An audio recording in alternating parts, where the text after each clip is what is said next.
All right. Hello and welcome back to SAM.gov Bids Alive, episode number 33, where we walk through small business solicitations together on SAM.gov and answer your questions along the way so that you too can start bidding and winning contracts for your small business. Well, today we do have 5 small business solicitations that I do have pulled up in SAM that we will be jumping into in just a second. But if you are new here and you don't want to miss future SAM.gov bids episodes, make sure you subscribe to the channel and hit that notification bell so that you can ask your questions live on future streams. And if you do happen to be somebody who's recently registered your business in SAM.gov and you're looking to get started bidding, check out my website, govkidmethod.com, to enroll in the free 2023 Federal Contracts Masterclass, which was designed to support new government contractors in the space, just like you. So guys, if you are new here, the way that this typically works is we bounce between the chat and a bid. So as I said, we've got 5 solicitations pulled up today that we're going to be looking at. So what I'll do is quickly give you a sneak peek at those 5 solicitations that we're going to be diving into. So solicitation number 1 is going to be for firing range cleaning services. Solicitation number 2 is going to be lawn care services out of Grand Rapids, Michigan. Number 3 is going to be Fort Gibson Lake, Oklahoma herbicide services. Number 4, administrative and professional support services for GSA. And we're not exactly sure what this means by the title, but we'll be diving into that. And then number 5, we have HVAC cleaning and disinfecting. Okay, so those are the 5. And hello, everybody in the chat. Good morning, good afternoon for some. Guys, if you are new here, if this is your first SAM.gov Bids Live training, let me know in the chat. And also just everybody who's tuning in right now, what state are you guys from? What state are you representing today? Let's get some of those states. And if it's your first live session here, let's get some of that going in the chat. Why don't we? Always makes it a little bit fun. And if you don't know, the way this works is, again, I alluded to it. We bounce between the chat and the bids, and I don't look at any of these bids ahead of time. So these are all very raw, real, and the first time. So nothing is polished. It's, again, just kind of my first time looking at it. That way, when we go through these together, we kind of get to figure it out with you along for the ride, because that's what you're going to be doing as you start to do this for your small business in SAM.gov as well. So I don't want to bring you like a finely polished finished product. It's like, no, let's keep it raw and real, so that way you can kind of see and go through it together. So that's the way that we run these sessions, and the reason that we do it that way. That's kind of how it looks. Wow, guys, lots of people tuning in. Major Davis, good morning. Let's see. Eniana Stanley, good morning as well. Hey, LaShawna Valentine, one of our bid team members. What's going on? I've been catching the replays because work schedule has changed. Thank you for the replays, 100%. Oklahoma, Tira Rouser. Hello, I'm in Alabama, and this is my first live session. Welcome, Tira. I'm also in Alabama, down in Gulf Shores, actually.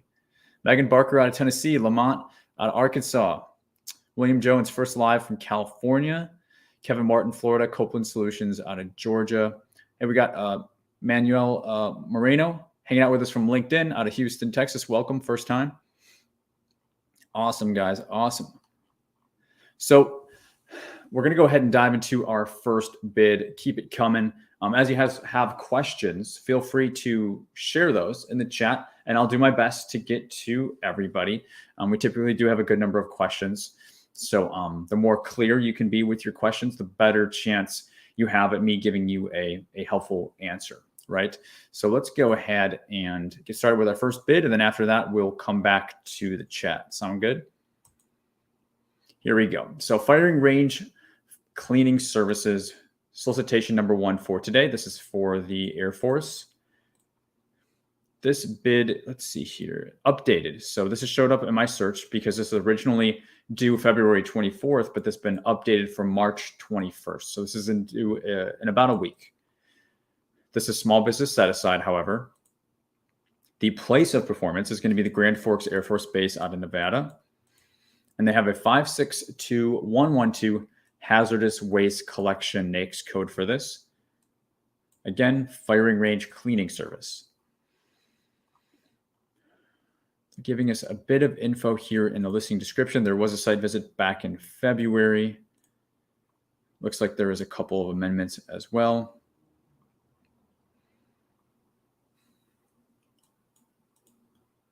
Okay, yeah. So in terms of documentation, looks like it's going to be our primary driver here. There's actually 4 amendments. We do see a statement of work, also a wage determination, and looks like the actual solicitation document as well. So those are our attachments we're working with. You can see, guys, there's been a number of updates for this. I do get this question fairly often. Well, let's see. Originally, it was a source of saw it on February 15th. Yeah, weird. Okay, so they made it inactive because then it graduated to a solicitation after that. Okay, but again, these history updates are reflecting these 4 amendments up here. Amendments can either be answers to questions, but also changes to the solicitation or the statement of work. Basically, additional information or clarifications made between contracting and industry that are requiring the solicitation to be formally amended, corrected, or changed or updated, what have you. When things get crazy and we see like dozens of changes, it's almost good to kind of like stay away from it unless it's something you're already involved in. Otherwise, it can be a lot of, like when you find something like that, I guess is what I'm trying to say. When you have like dozens of changes and amendments, there's only 4 here, so it's not dozens. But if you do find that, I get a lot of questions about that. And it's almost always a good decision to stay away from it because it's going to take you a lot to get caught up. And typically you're not going to have a lot of time left over to actually respond to the bid in a compliant manner. So let's go ahead and look at the solicitation for this one. We'll dive in with the solicitation and see what we're working with here, guys. This document's 56 pages. This is out of the Air Force. Just kind of see, we do see some photos and drawings.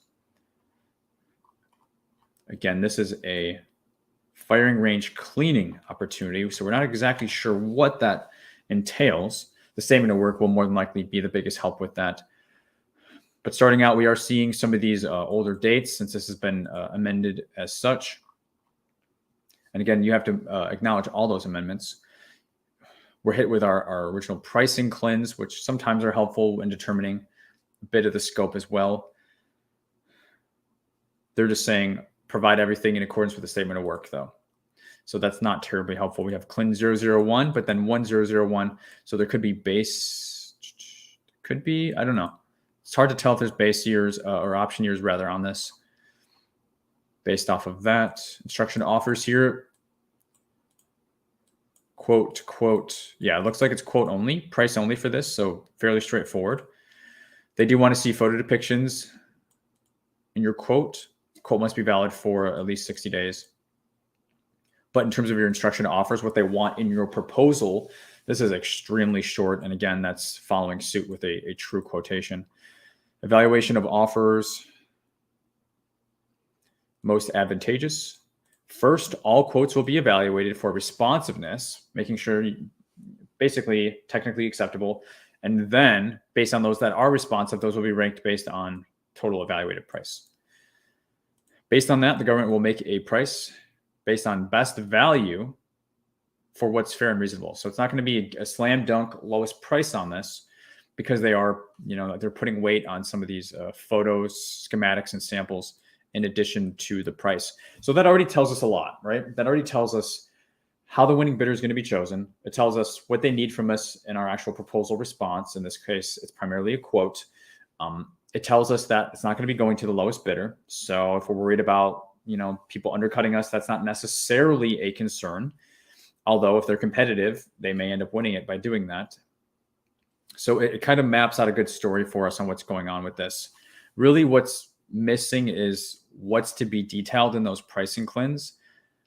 It was not made clear at all.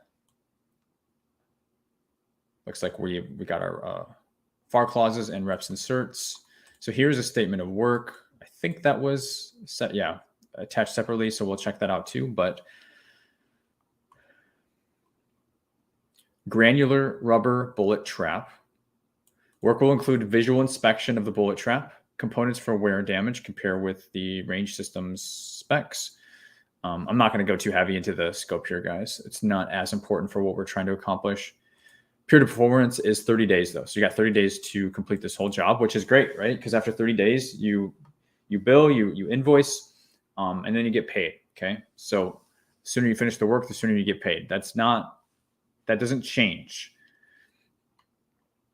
A lot of people, I feel like there's a big meaty thing on subcontractors. So a lot of folks, and I'm not gonna soapbox too much right now, but a lot of folks they don't know how to speak with the subs as a prime, especially a new prime in the space.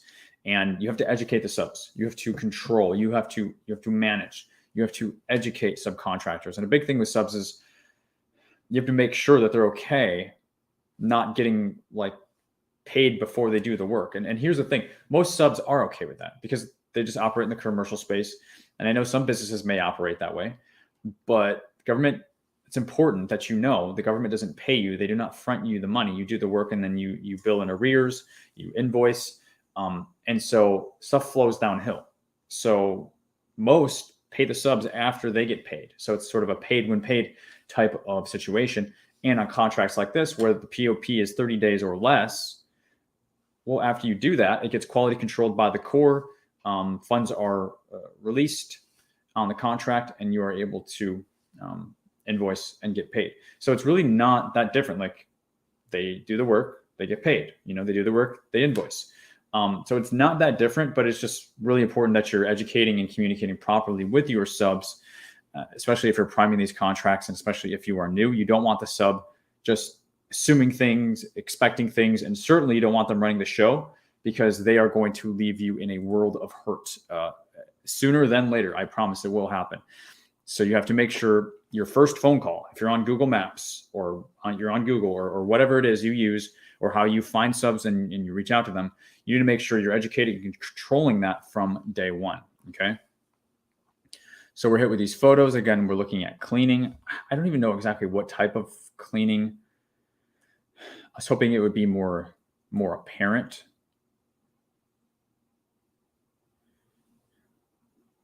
I'll just quickly go back. Clean services, disposal of contaminated waste, filtration system, firing lanes, points, tower. So they're talking about vacuum, lead abatement of all floors. So this is definitely not a standard cleaning like janitorial. This is going to be more very specific to an environmental type cleaning, it sounds like. I am going to open up the statement of work, and we'll almost finish this one, and then we'll bounce in with the chat. Looks like we got a lot of guys and gals hanging out with us. Lots of questions, lots of stuff in general, which is awesome, guys. So we'll be getting to that in just a second. Okay, yeah, this looks like it was not amended. It looks like it's just attached separately, so we won't go through that a second time. But again, workers and supervisors must be hazardous waste trained. So that's really setting the tone for the type of cleaning, which is what we were trying to get a fit and feel for. A couple amendments, but really, I was really hoping to see something more telling in these pricing cleans here. Just quantity, one lot. So I guess it's to like clean the whole thing a number of times. And if you have questions about this sort of thing, you're obviously submitting this as RFIs to contracting. And of course, we went through this one so fast, doesn't even count as speed reading. It was so fast. So it's entirely possible that I missed something, but just from a high level view, it wasn't jumping out to us as to 100% what these claims represent, other than just, refer to the statement of work, refer to the statement of work, refer to the statement of work. Okay. Again, since it's one quantity and one lot, it's typically representative of the entire job. It's very similar to just one job. It's seeming like the unit price and the extended price are going to be the same numbers. And that's going to be to clean the firing range. Okay. So you're going to want to make sure you're not misquoting something. You're going to want to make sure that your subs are not misquoting something, because the quotation, the pricing, the line items, they are not being broken down anything greater than one lot. So it's really important to make sure that you're not missing something. Sometimes it's better to have it broken down more. That way, you're counting everything individually and everything has been accounted for. It's easy to miss something with this type of pricing structure. And I think we'll go ahead and leave it at that. All right, guys, what's going on in the chat? Good morning. We got Curtis Mays out of Nashville, Rosemary, North Carolina, Mark, first time out of Cali, nice. Seatuck, Virginia, Tyrone out of St. Louis, nice. Joyce Harris, good morning from VA. I think I saw a couple questions down here. The Blue Girl says, what are you bidding with? If you win the bid, what next? Not sure I understand that question. If you win the bid, you better be prepared to fulfill and perform on the contract. So you need to be able to fulfill those requirements that you submitted the bid on. You don't want to have to terminate a contract because it may be the last time that you do so. So I'm not sure if I'm 100% understanding the question. What are you bidding with? But we're covering SAM.gov bids as we do here on the channel and on the show. Dominique Oliver Hines, ever discussed medical provider services? Oh, yes, we do. I'm a nurse practitioner. Would love to offer medical care services. 100%. These type of contracts are more, that they're staffing. They are often like travel or remote. You could self-perform those if you're saying, Dominique, that this is what you do as a nurse practitioner. But it sounds like you're super busy, and at which point in time, there can be events, for example, where nurse practitioners are required, and you travel to those. There's other part-time and full-time staffed positions at hospitals, et cetera. Those type of opportunities exist as well. There's a number of medical-related NAICS codes that I'd recommend you check out to set up searches for in SAM that will empower you to find some of these more quickly than doing manual searches to kind of get a feel on what's out there. We're not seeing an overabundance of these being posted like every single day. But again, it would fall into staffing, and there certainly would be contracts for this specifically. Yes, I've won and staffed a few myself, so I do have the direct experience doing that. But other complementary services that are very similar, like in the medical field, we see a lot of those as well. Let's see, Jim Hanner. If I hire a W-9 offsite contractor worker, since they are not direct employees, do the rate minimums specified by the government apply? Also, do they need to reside in USA and BS? Yeah, so US non-US citizens they're not working on government contracts. Okay, so that I don't know if that automatically answers the question, but you're not getting folks that are not US citizens on government locations. It's just not going to happen.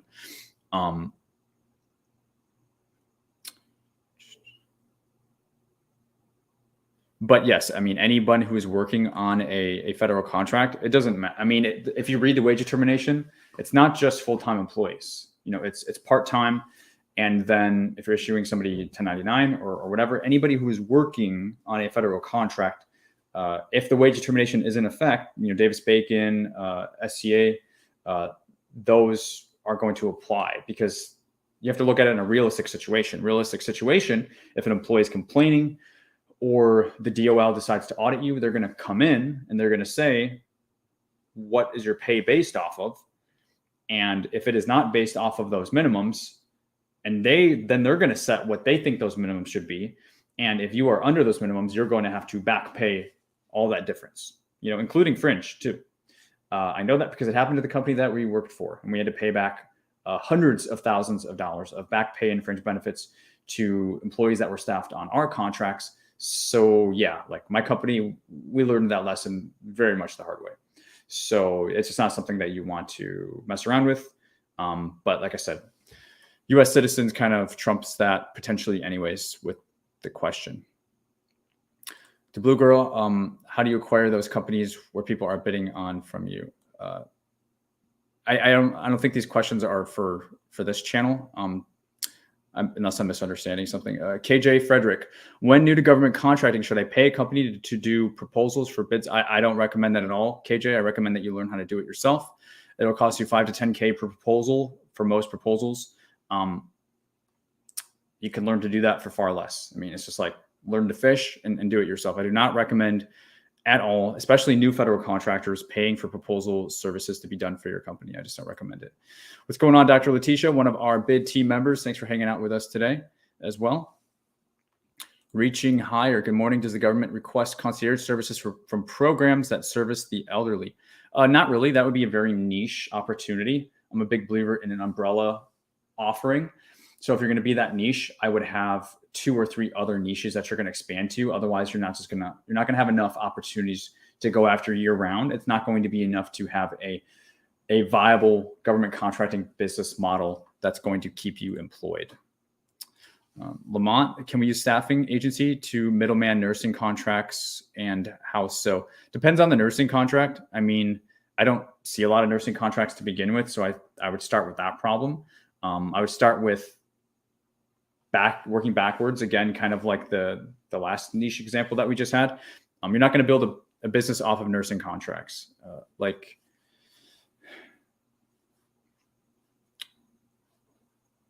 when you're saying nursing, are you saying providing nurses? Are you talking about the medical field? Nursing, to me, it sounds more like nursing homes and stuff like that. So I don't know if I'm misunderstanding that. You're probably saying from a staffing standpoint, at which point, you can, but you have to make sure that you're meeting those limitations on subcontracting, right? That's middlemanning anything. You have to make sure you're understanding the limits on subcontracting so that you middleman the legal way, not the illegal way, right? Take about an hour for me to go through that. Check out our federal contracts masterclass if you want to learn more about that. I do have a section in there on legal middlemanning. Just go to govkidmethod.com. All right, guys, let's go ahead and jump back into our next bid here, and then we'll try and keep on pace. So number 2 is lawn care services out of Grand Rapids, Michigan. This is due March 23rd, so a week away. Small business set aside as well. 561730 landscaping services, which makes sense and is pretty intuitive for all of us to understand. In terms of attachments, we have instruction to offer as a separate document, which is good. We also do have our SF 1449 form, so we know what to expect there. And then attachment 2, we have a NOAA implementation notice. So we'll see what that's all about in a few minutes as well. Let's see what the SF 1449 form is, unless it's just the SF 1449 form. It is not just the SF 1449 form. It's 50 pages. This is our solicitation doc. And just as a contrast from like what we were looking at previously, again, what is this? Lawn care services. They are breaking this out more specifically. This is one lot, but here they're saying they want a price for mowing and raking. They want a price for pruning and trimming the trees. So you're going to, this is for the base year. So you're going to individualize all this, and then you're going to put it all together, and that's going to equal one lot. So that's the example I was trying to paint for you. But now in bid number 2, we have a perfect example of them breaking it out. This way, you know what you're pricing. You know you're not missing something, right? And then you're still giving them that aggregate price at the end. So option year, we have base plus option year 1, 2, 3, and 4. So this would be a 5-year contract. Straight into the wage termination here. Weird place for it. Then we have our statement of work. And see, this is, again, what I was trying to point out in the last bid that we looked at, guys. If you're paying attention, if you're looking at my screen, this is not the statement of work. These are the pricing CLINs, base plus 4. But the fact that they've broken out in the CLIN is very indicative of what we can expect to then find in the statement of work. So we know the statement of work is just going to be all those individual duties that we need to price separately, but it's going to be those just broken out with more clarity. And that's how we go through this really quickly, because we know what we're looking for. And then when we find it, we kind of know what the other sections are and kind of what they mean. And we know what they're going to tell us. So we don't have to spend an overly amount of time unless we're trying to, I guess. Like, for example, if you're having a conversation with the sub and you're sending them the detailed statement of work, yes, then it's very important to go over that. If you're doing the work, you want to make sure that the sub is performing per whatever the requirements are. So at those point in times, it's really important that you have these details. But when you're doing these quick things, quick bid, no bids, quick proposal outlines to see what's required, that's what we do here to kind of show you how to tee these up, to show you what to expect to get you on the right path. And then we're just straight into clauses and reps inserts, and Yeah, like that's the whole document, 50 pages.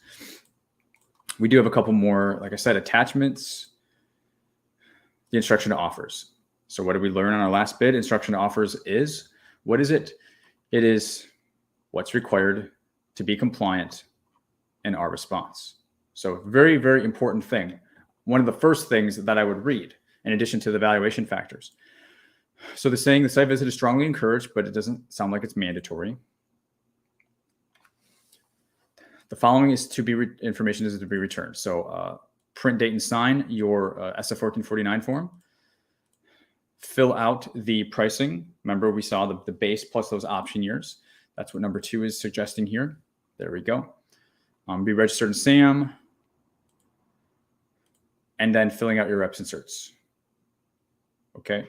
There's no OCI. They are wanting to see your insurance certificate on this and key personnel. So you don't want to provide that information. And it's just because of the nature of what this particular job is for. And then it says contractors who do not respond to this will not be considered compliant. They will not be further considered. And they're going to just, all the effort you're going to do is going to be thrown out. But this is a very straightforward. I mean, this is, again, no proposal. This is not a proposal. This is just another quotation. I would like to see the evaluation factors. I may have missed it on the last document, but they did not include that with the instruction to offers here. And I don't see it anywhere else. So we will just do a control find to see for evaluation. Evaluation is not coming up at all.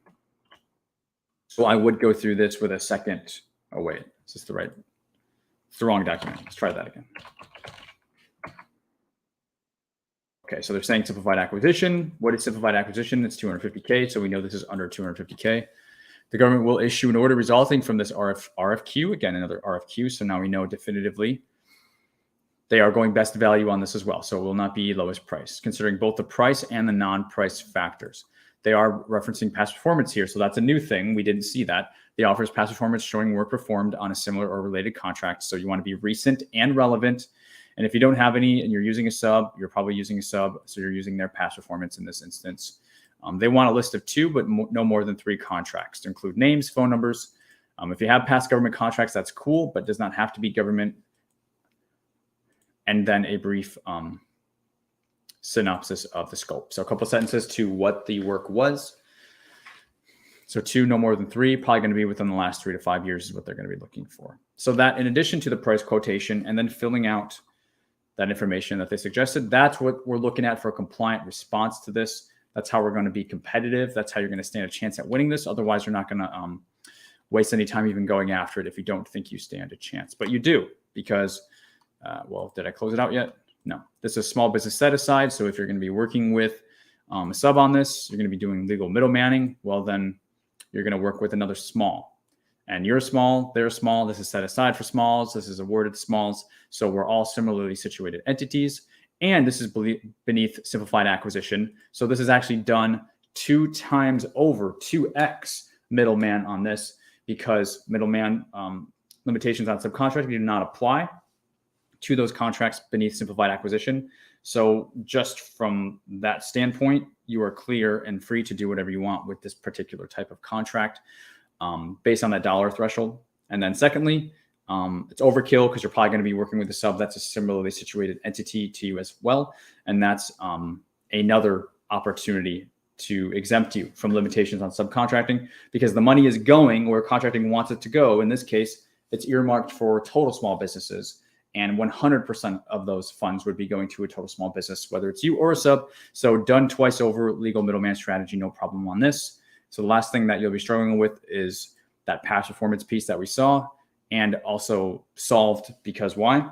Because you're able to use the subcontractor's past performance per the federal acquisition regulations. So that's why I really like these. These are great ones to start with, you know, and it could still end up being a 6-figure contract. I don't know if it'll be for this. It is 5 years. I don't know if it's 20, 30K a year. I don't know, you know, the square footage. I wasn't at the site visit, of course, but you stack these. It's why I like services guys better than products. You stack these, you build your book of business. I mean, I'm sure we can all relate to, say, insurance agents. Insurance agents, I'm talking about like an actual agent, you know, like an agency.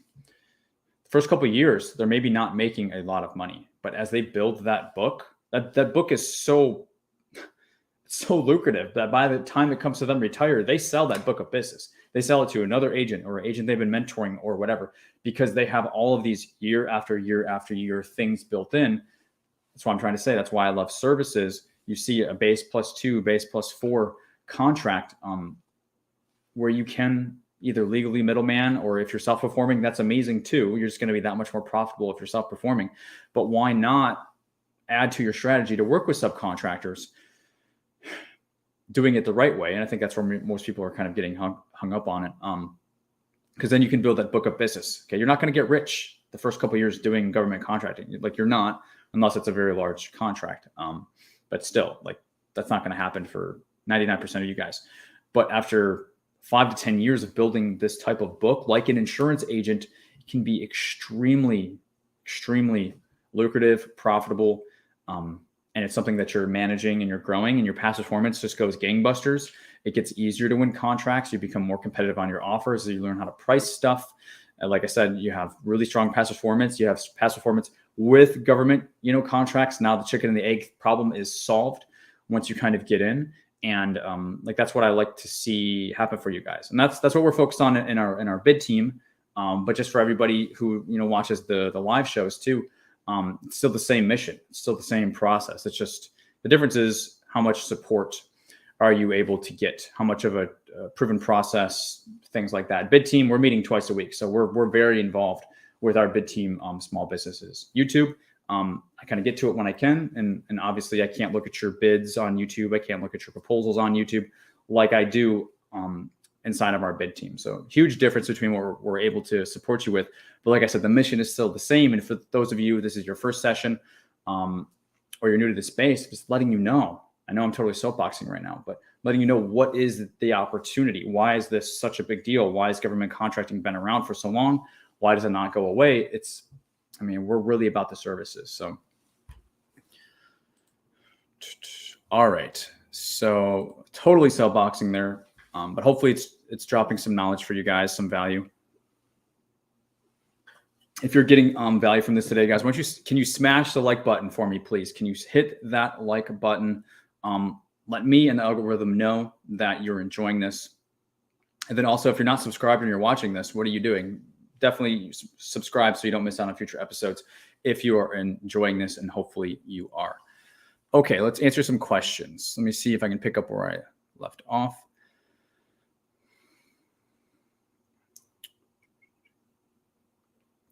Carlos, I'm part of a company that develops and delivers online training to thousands of students. How often do you see contracts for online learning management systems? Not really. Not really. That's another example of something that's really niche. So not really.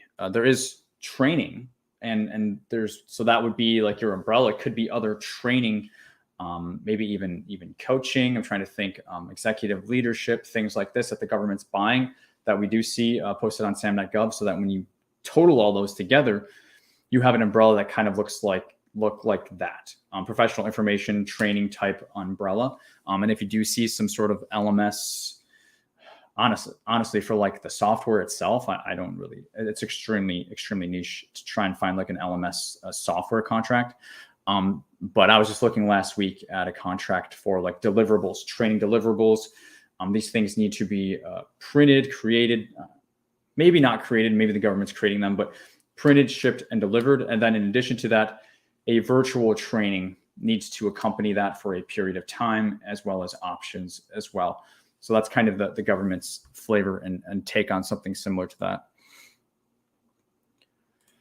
Does the solicitation always have a copy of the reps and certs, or do we have to get it from our profile? I just recommend you go into SAM.gov, print your FAR and DFARS report. It's about halfway through. Once you get inside your actual SAM.gov entity profile, put it in a folder, stash it away, and then whenever they update those in your SAM profile, you want to print the new ones. But that way, whenever you're bidding, you can just upload a copy of your reps and certs that way, so that you don't have to keep doing it over and over and over again from what they're providing in the actual solicitation doc. Leverage, please register with your local AppMex accelerators. Nope. All right, we got a bit of a spam post going on here, it looks like. Can we flag this? Yes, we can. Block user. All right, I'm hitting block user, but it's saying an error occurred, so that's unfortunate. Do the opposite of whatever that post says. William Trotter, on service contracts, say HVAC services, this may be done quarterly. Are you paid the entire bid amount by quarter or for the whole year? Yeah, so this is something that would be more like a progress payment. So similar to like a construction contract. So for example, with the construction contract, you don't just get to pay your subs after a year of, doing the work. If it's a big job and it takes a year, subs would walk off, or you would go broke trying to pay them.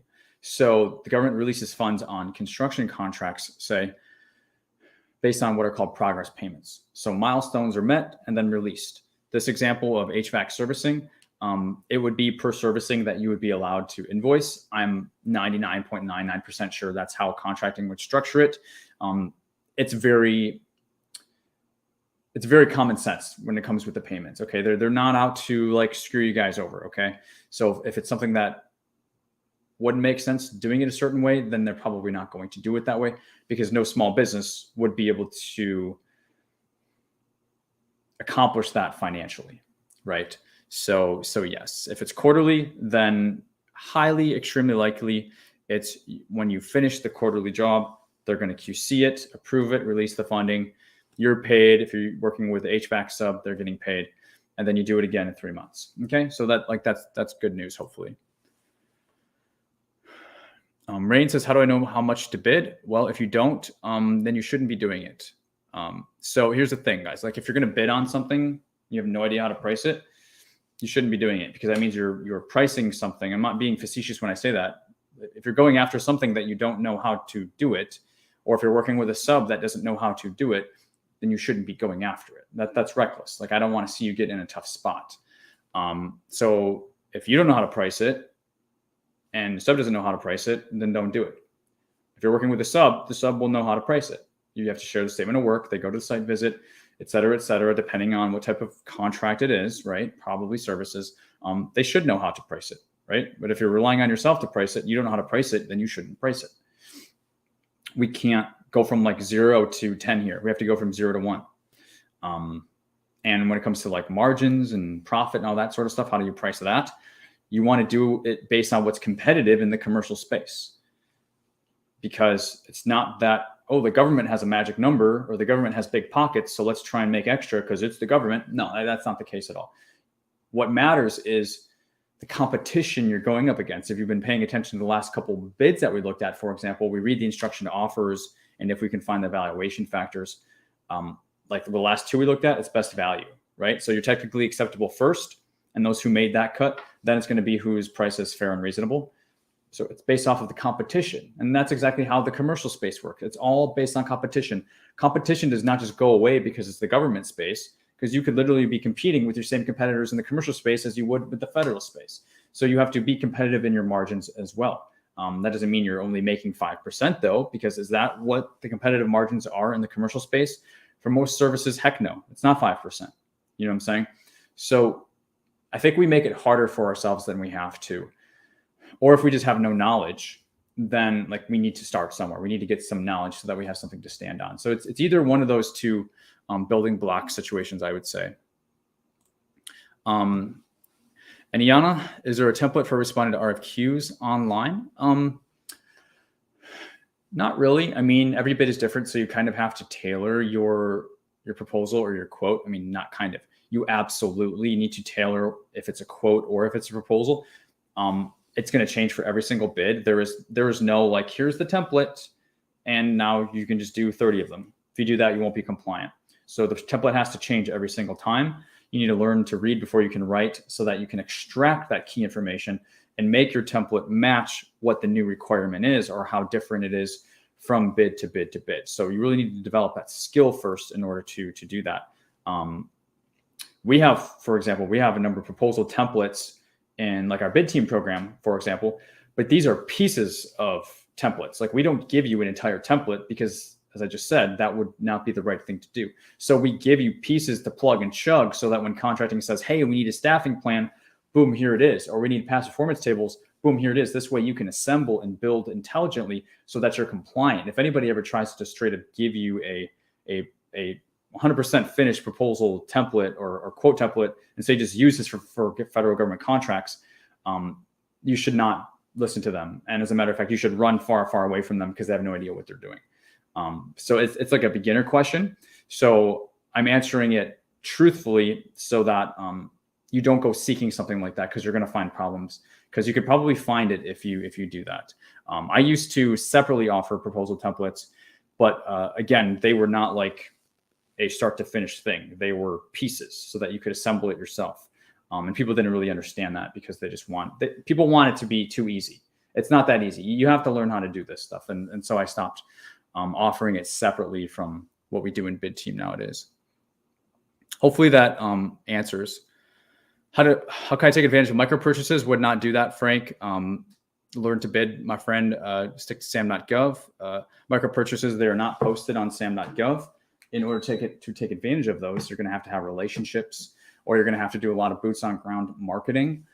And you can do all that, and that can get you to win micro purchases where the government, may take out their little credit card and, pay you $5K, $3K, or whatever. But you could use that same amount of time to win very seriously 6-figure and 7-figure contracts with that same time investment. So for that reason, I just, some people talk about micro purchases. I have no idea why. Why would you want to make so little money? Why would you want to invest all that worry and concern and all this stuff to make $500, on a $5,000 contract? So I just wouldn't. I wouldn't. I mean, you have to invest the time. So invest it on a 6-figure contract, 5 figures if you have to, but just micro purchases. I don't know why anybody would value their time so low. All right, guys, let's keep it going here. We'll move on to the next bid. And before I do that, I will just say, I try to keep it real with you guys. So none of my answers are intended to be sharp, or like, I'm not trying to be mean or anything. What I'm doing when I'm speaking, I'm combating. It's not at you. It's against the industry, because there's so much wrong stuff out there. And then I see questions and I see that you've been misled. I see that you've been taken down a wrong path. I want to kind of save as many of you as I can. And I know I can't save everybody because everybody's not going to listen to me. You'll have to find the hard way. Like, you'll have to waste the time. You'll have to pay the money. You'll have to learn the lessons the hard way. And I get it, because I'm that way too. But because I had to learn the lessons the hard way, I'm trying to save you years. The value proposition that I try to offer for you is speed. Like, if you just listen, follow the path that we lay out, you will win in months, not years. Like, that's the value proposition. That's what we do. But for most, you won't, and you'll spend a couple years, and you probably won't win, because you'll say it's too hard, it's too complicated, or you'll come up with excuses and be like, oh, they already know who they're giving it to. And none of that crap is true. None of it's true. Okay. We have Bid Team members that are winning in their first month, their second month, and their third month. Having never done this before, many of them come from these YouTube lives. You know what I'm saying? So just don't go down these paths. And I'm not saying it to be mean. I'm saying it to truly, because I think you value your time very serious. I think you value your money very serious. So I'm being very serious when I say these things. It's not me being mean. That's what I'm trying to say. So with that being said, we have administrative and professional support services, GSA. A lot of people say, like, I apologize, I'm super soapboxing today. Oh, I can't bid on GSA work. I don't have a GSA schedule. Well, why is GSA posting on SAM.gov? Okay, you don't need a GSA schedule. Now, yes, GSA, there's lots of, GSA is a buying agency for other agencies and then puts those jobs on GSA schedules. Sure, but there's stuff on SAM here, and it doesn't cost you 25 grand to come to free SAM like it does on a GSA schedule. Like, they're also going to kick you off in a couple of years, 2 or 3 years on a GSA schedule if you don't win. Also, then all that money goes bye-bye. Again, it's just another path I'm trying to save you guys from. You can grow into these things. They're great supplements. I'm not talking bad about anything. But the only thing that's bad is the priority, trying to do it first. Do this stuff first. There's more than enough here to get in, to learn, to get sharp, to build your skills. and then grow into all this stuff. Like, by all means, grow into it. So admin and professional support services for GSA. I'm having like a meltdown in my office. Let me turn the air on. So in terms of attachments, we have a couple amendments, bid sheet. We have Q&A. Let's see here. Past performance questionnaire. We got a PPQ. Lots of these section J's. And then the bid sheet. But we've seen like 3 bid sheets. So I don't see a formal solicitation doc. So we'll start with this bid sheet,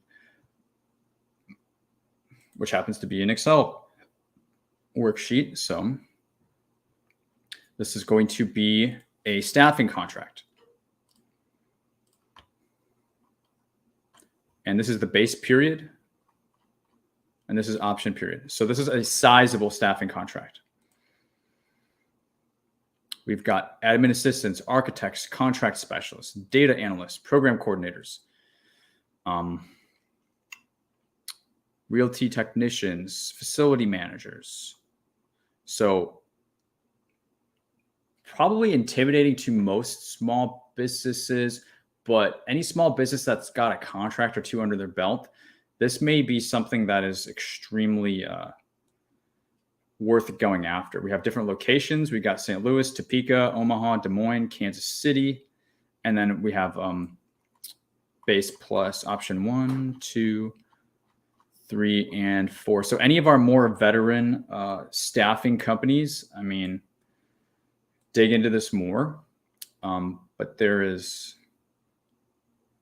kind of a fat opportunity hanging out here. If anybody wants to, any of you fit the bill, you want to check that out. Again, it's admin and professional support services.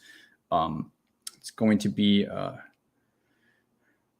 123R0002. I'm sorry. It is hub zone set aside though. It's hub zone set aside. So perhaps teaming,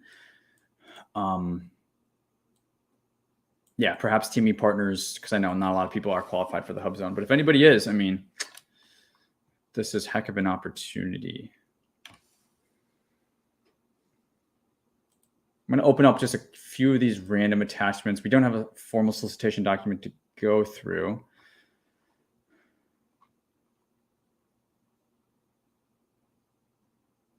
They are referencing a section M. I would like to know where that's located.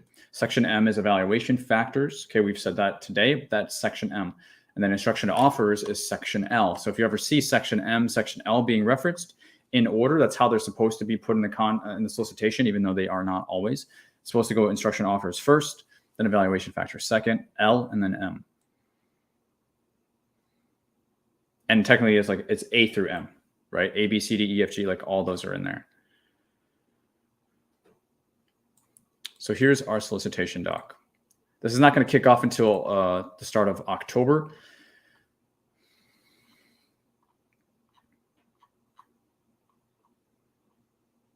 We have our standard form 33 on this one. And really what I'm most interested on this before we move on from this one is instruction for completion of bid sheets. Yeah, so this is referring to that pricing sheet.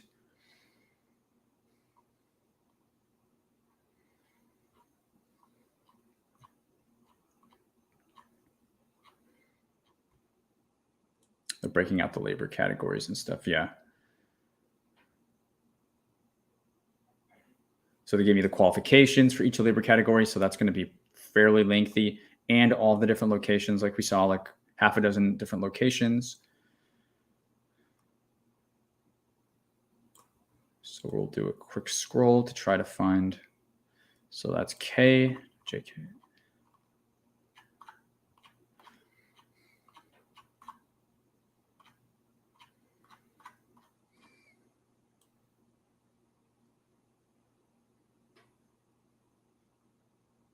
Okay, we're almost there. Okay, section L, instruction to offers. So this is going to be the typical jargon, stuff copy and pasted out of the FAR, but what we want to find is the real deal stuff. Here we go, submission of proposals. So technical proposal shall not be more than 40 pages. Zoom in a bit. Okay, here we go. Copy technical proposal, identifying all factors to be evaluated in section M, which we're going to kind of skip to.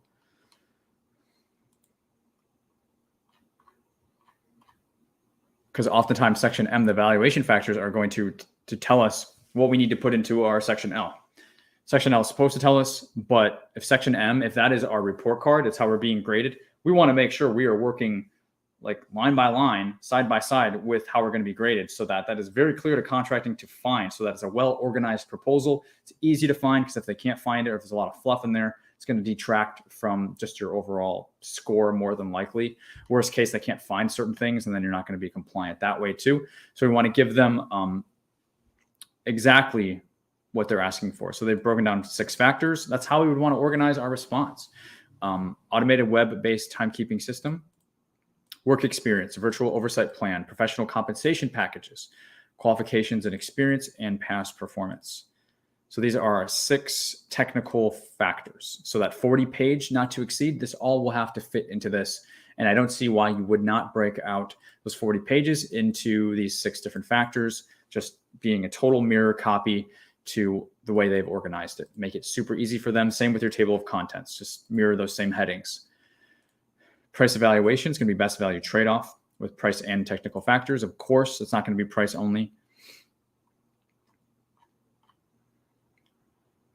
And then they're telling us a bit more specifically for each of these factors. They're going to tell us more specifically, what are we looking for? Okay, so you want to keep this in mind when you're putting a proposal together, to see what you're going to reflect to them in each of these factors, to again, not just be compliant, but if this is actually being graded, to try and get that exceptional rating on here as well. Okay, guys, so that's kind of like the gist of that one. I know there's more documents, but it's kind of like the most important points on that. And again, tremendous opportunity for any HubZone staffing companies out there.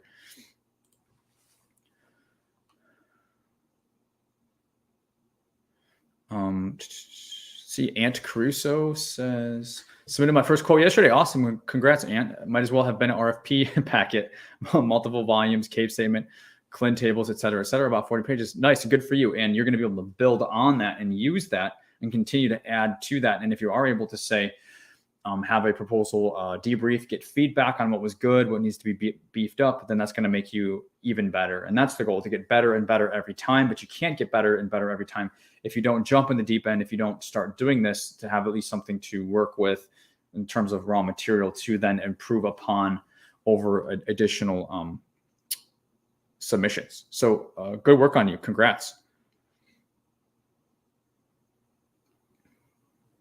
Leverage says, why would you not register for Apex to get into bid match? It looked like you were saying something about Bitcoin. That is not good advice. Yeah, I thought you were saying something about Bitcoin. That's why I thought it was leverage. I thought it was a spam post.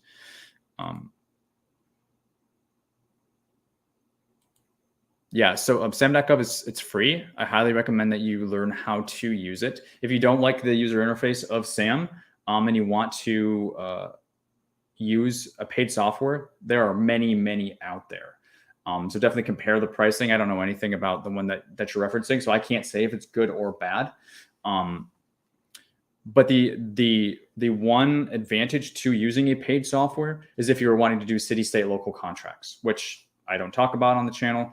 I think there's plenty to go after in terms of the federal space, and it is a different animal. So trying to learn multiple animals at the same time is not probably the best thing. It's probably better to get really good at one thing rather than to be kind of crappy at everything, right?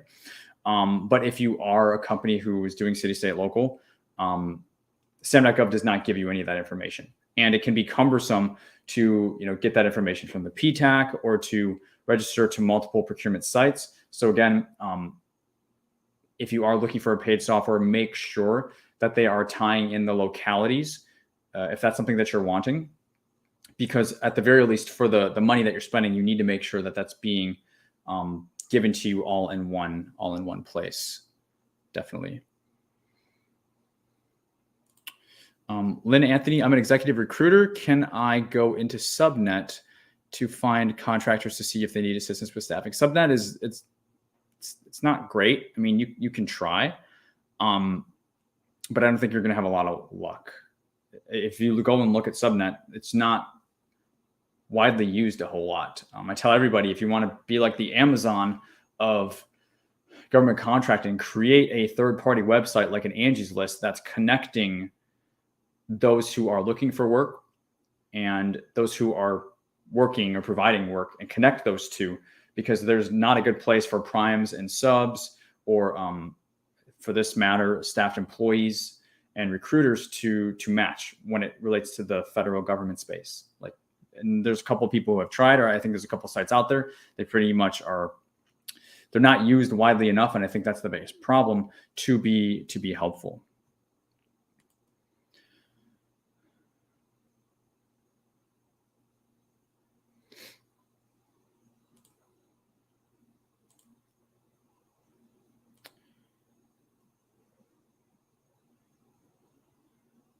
Leverage, why don't you just leave?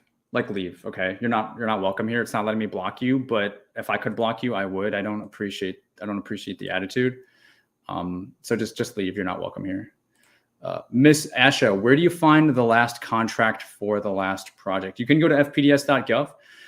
In order to do that, you need to have the incumbent name, or you need to have the award number. So there's a difference between the solicitation number that you see on SAM.gov, like if you're these bid examples that we're looking at, for example, and the awarded contract. So if you want to look up the incumbent value, you need some sort of field to look that up with. Primarily, it's going to be the award number. You can try to request that from contracting. I always recommend asking, is there an incumbent? If so, what is the existing award value and award number? That way you can go and then plug that information into fpds.gov, because SAM.gov it's not the repository for awarded contracts. SAM.gov is not the repository. FPDS, Federal Procurement Data System.gov, is where all that information is archived and housed for you to do additional research. All right.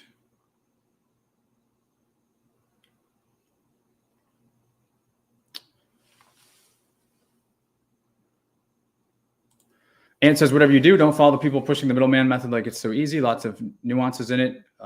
Can get you in real trouble if you don't follow limitations on subcontracting. 100%. I don't know why. I hear it more and more every week, every month. People are telling you, quote unquote, not to worry about it. You do need to worry about it.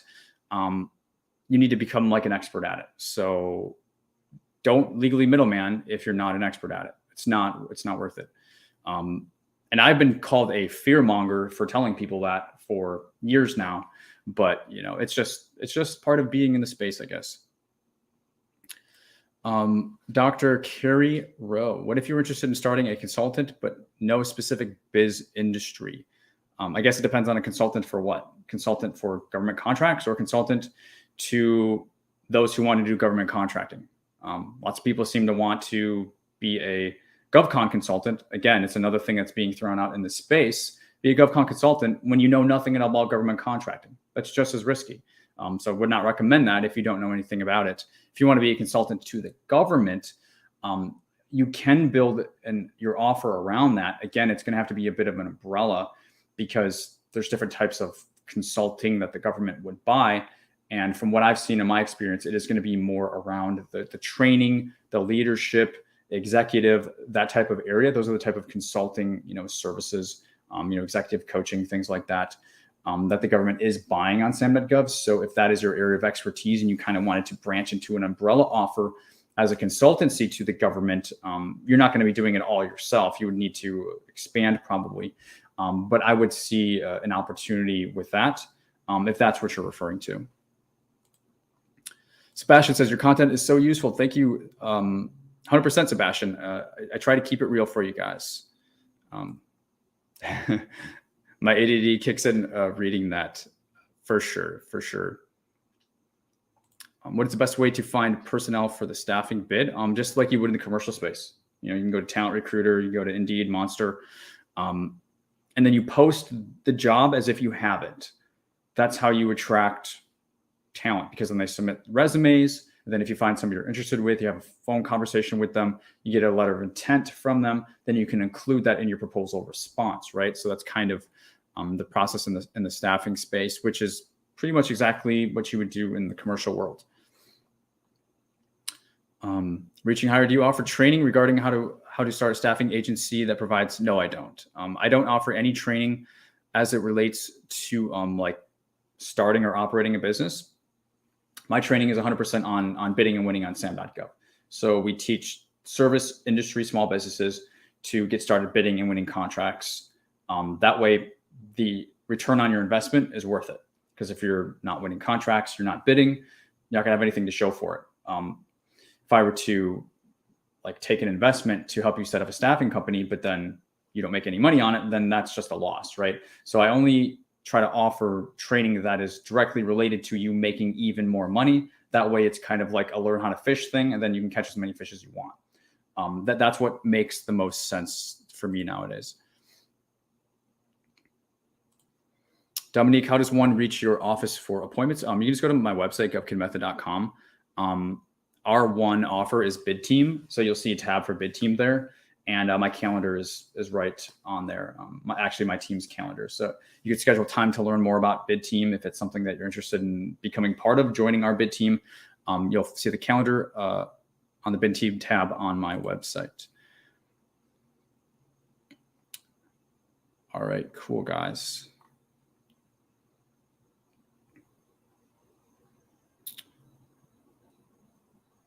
We've got CA Hune hanging out, first time here, Bay Area, California. Let's go. Thanks for hanging out with us. Bree Barnes, it's been so hard trying to find cleaning contracts on SAMs for Iowa.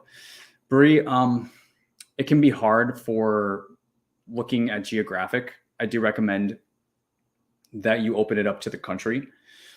That's going to give you a lot more bids to go after. And then for that approach, you would be using subs. So Bree, if you're trying to do it all yourself, and that's the reason why you're wanting to stay close to quote unquote home, if that's what Iowa is for you, it can be, especially in that particular location. I mean, if you're on the East Coast, then yeah, there's lots of stuff all the time in every state, but it will be more sparse. So you may want to rethink the strategy. And that's going to be like a comfortability level. Like, am I okay working with subs that are a few states away to do this? You know what I'm saying? Because it's not going to, you're also not going to be cost competitive, as I'm sure you know, to fly over and do, it's not going to make sense. Like, it's totally not going to make sense. So when the formula doesn't fit, we need to adjust the formula, I guess is what I'm trying to say. And if it doesn't work for you, it doesn't work for you. But if there's a way that you can find it to work, there's multiple ways to do this thing. So food for thought.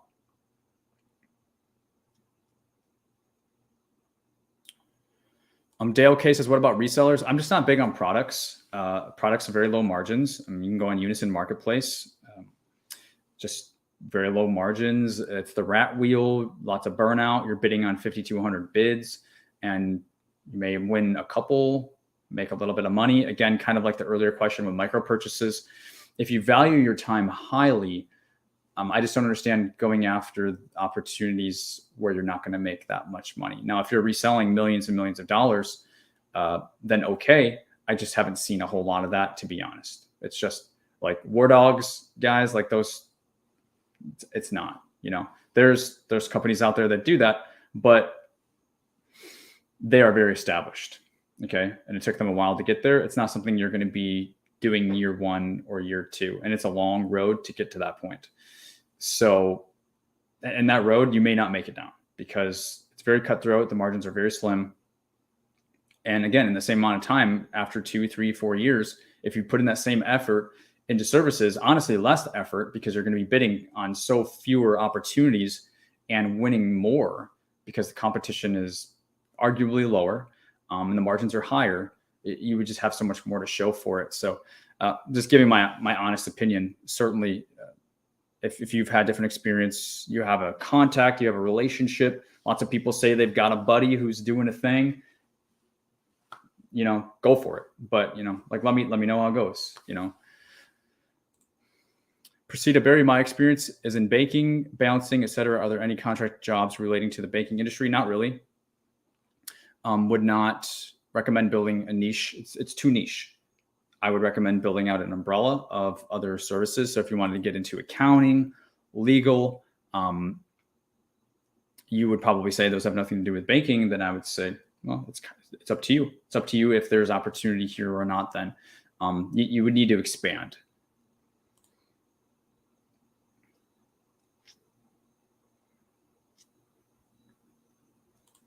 CTUC forms that need to be submitted to the contracting officer, like the SF 1449 and other forms, can those be filled out through the solicitation and sent, or do they have to be downloaded and filled out? So here's a good business practice for everybody who's bidding or needs to be bidding.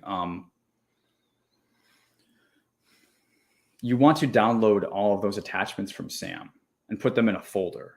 Like it's kind of like it's an SOP that needs to be part of your proposal writing process, your cookie cutter process, your system. You want to download all of those. So you're going to need like Adobe Editor. On Bid Team, I recommend like small PDF. It's more user friendly. It's a better interface. It's cheaper, and it's just you can do a lot of cool things with it too. And it's very, very easy for somebody who's not like a tech guy like me. I'm not a tech guy.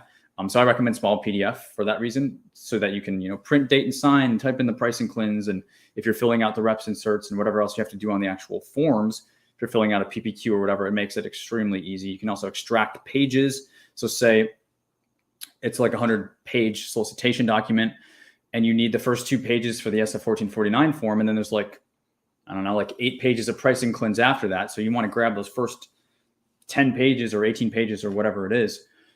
You can just extract those, put those in various locations throughout your proposal if you want. That way it lines up with your table of contents. So again, another thing we kind of geek out inside of our bid team. That way you can extract. And I'm sure like Adobe is the boss, right? So I'm sure you can do all of that as well, but it's just super, super easy to use with that software too. But yeah, like I guess long answer short, you do need to download those documents and fill those out. They're not giving those to you through like a DocuSign where you just, here it is, and then you just plug it and send it back.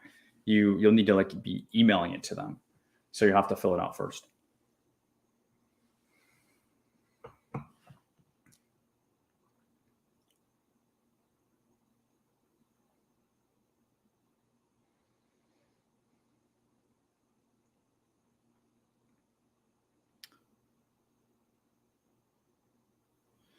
Manuel, how do I go about finding subs? Google Maps is honestly the best place. Like it shows you their website, easy contact information. What else? The review is pretty strong. So you're able to see how many stars they have and comments and things like that, all just in one click. So I often recommend Google Maps for that reason. Now, if you have other means, for sure. But it's like the easiest place to start, and everybody knows how to use it. And geographic radius is going to be a huge thing, even if it's not like you're looking, like in Iowa or whatever, like we were talking about earlier. Even if you're looking at an area that you're not familiar with, you guys know how it works, right? You can look in a 20-mile radius of wherever the government location is and see all the pins pop up where they're at, and see it's going to be advantageous and close for them to maybe go to the site visit or give you a quote, etc. You can gain all that information before even contacting them. So for that reason, I don't see any reason to complicate it beyond that. Cool. All right, guys. Well, we went on soapboxes today, and I tried to tell you that it was just in a place to help you. Maybe I was a little bolder than usual today, but I think it's okay. I think most of you guys know where I'm coming from with that. I truly want to help you and see you on the shortest path possible to win contracts. That's why you're here. That's why I'm here. That's what we're all trying to accomplish, right? Check out govkidmethod.com if you are wanting to learn more about our bid team, as I mentioned a couple of times. But also, if nothing else, if you're not in it yet, check out our Federal Contracts Masterclass 2023. I've updated it.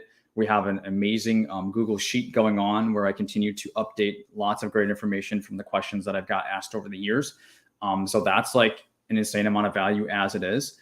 And that's totally free. Again, you'll see it on my website, govkidmethod.com. Just roll in the masterclass, if nothing else. It's totally free, and it's a lot of great value. And there's also a training that goes along with that as well, about an hour long of training, where we do get into a lot of these, we get into the 4 systems, but a lot of the things we kind of touched on today, like legally middlemaning, we go a little bit more into that, more than I was able to today, but also pricing and payments, and what should you sell to the government, and SAM.gov registration issues if you're not registered. So really like a smorgasbord of all things that are going on recently. And that's why it's updated for 2023. So definitely make sure that you check that out. So guys, thanks for hanging out with us on our SAM.gov bids episode live number 33 today. I know I was not able to get to every single question, but hopefully you got some value from this. Smash the like button, subscribe, and thanks for hanging out with us. We will see you on the next one. Take care, everybody.